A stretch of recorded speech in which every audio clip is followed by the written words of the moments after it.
Breaking news! Attorney Harry Roque tahasang binanatan si PBBM sa pang-aangkin sa Bukana Bridge sa Davao City.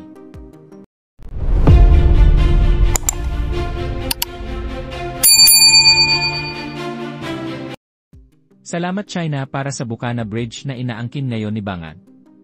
Ito ang tahasang pahayag ni dating presidential spokesperson Attorney Harry Roque kaugnay ng pag-angkin ni Pangulong Ferdinand Marcos Jr. na ang Bukana Bridge sa Davao City ay kabilang sa kanyang mga legacy projects. Diretsahang pinasalamatan ni Roque ang China at kinwestiyon ang pag-aangkin ng kasalukuyang Pangulo sa proyekto. Dagdag pa ni Roque, ang pag-aangkin umano sa proyekto ay bunga ng kakulangan ng sariling naihatid na mga proyekto ng kasalukuyang administrasyon. Dahil walang proyekto na na-deliver, ang kinindalang ang project ng iba na pinondohan pa ng inaaway niyang bansa. Para kay Roque, ang issue ay hindi na lamang tungkol sa tulay, kundi sa tamang pagkilala kung kaninong administrasyon nagmula ang proyekto at kanino talaga nagmula ang pondo. By now po, napanood nyo na yung sinabi ni BP Sara sa dahig na nagpapasalamat siya sa kanyang tatay, KPRRD, at sa gobyerno ng People's Republic of China para dun sa Bukana Bridge na inaangkin ng ating presidenteng Bangag bilang bahagi ng kanyang legacy project. Naku, malinaw po nag-explanation ni BP Sara, no? Talagang kinakailangan po yung Bukana Bridge para maging viable yung coastal highway, no? At nang ma-bypass na nga yung pagdaan sa downtown ng Davao from north to south, no? And vice versa. Wala silang sapat na salapi at hindi naman na pwedeng mabigyan ng budget ng DBM, kaya ang ginawa ni Tatay Digong ay humingi siya ng tulong sa mga Chino, no? At ito yung sa ilang mga proyekto na napondohan sa ilalim ng tinatawag nilang mga BRI initiatives ng China, no? Itong Bukana Bridge. Hindi ko po alam ano naman ang nakain ng ating presidenteng Bangag na biglang inangkin ang tulay na yan, nagpa-kending-kending pa doon sa tulay na yan, nagpa-picture-picture sa tulay na yan, at inangkin na kanyang legacy project. Dahil ba natapos sa kanyang termino? Well, pwede naman po yun, no? Pero wag naman niya sasabihin na legacy project niya. Kinakailangan, kilalanin naman niya na ang Tatay Digong ang humingi ng pondo sa China, ang nagbigay ng pera ay ang People's Republic of China. Paano niya aangkinin yun na hindi ginastusan ng gobyerno ng Pilipinas ang tulay na yon? Mga Chino na inaaway niya ang nagbigay ng pondo. Ano ba yan? Yan ang hirap kasi kapag nakikipag-away ka na walang dahilan. O ano ngayon, dinapahiya siya. Yung pag-angkin lang niya sa isang proyekto ng pinondohan ng inaaway niyang bansa, nakakahiya yun.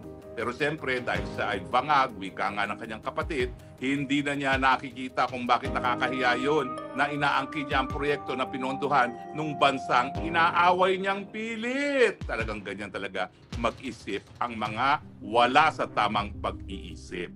In any case, angkinin man niya yan, nagpasalamat naman si BP Sara sa kanyang tatay dahil siyang humanap ng paraan para maging realidad yung tulay na yan.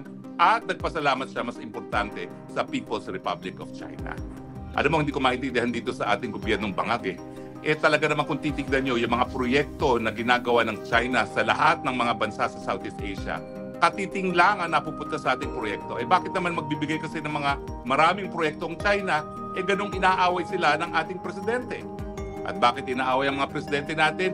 Dahil nga, talagang kumikiling sa Amerika sa paniniwala na miski siya ay Bangag, susuportahan siya ng mga Amerikano dahil pinapayagan ng presidenteng Bangag ang paggamit ng ating mga base militar pag nagkaroon ng putukan, gerang putukan sa panig ng Amerika at ng China over Taiwan.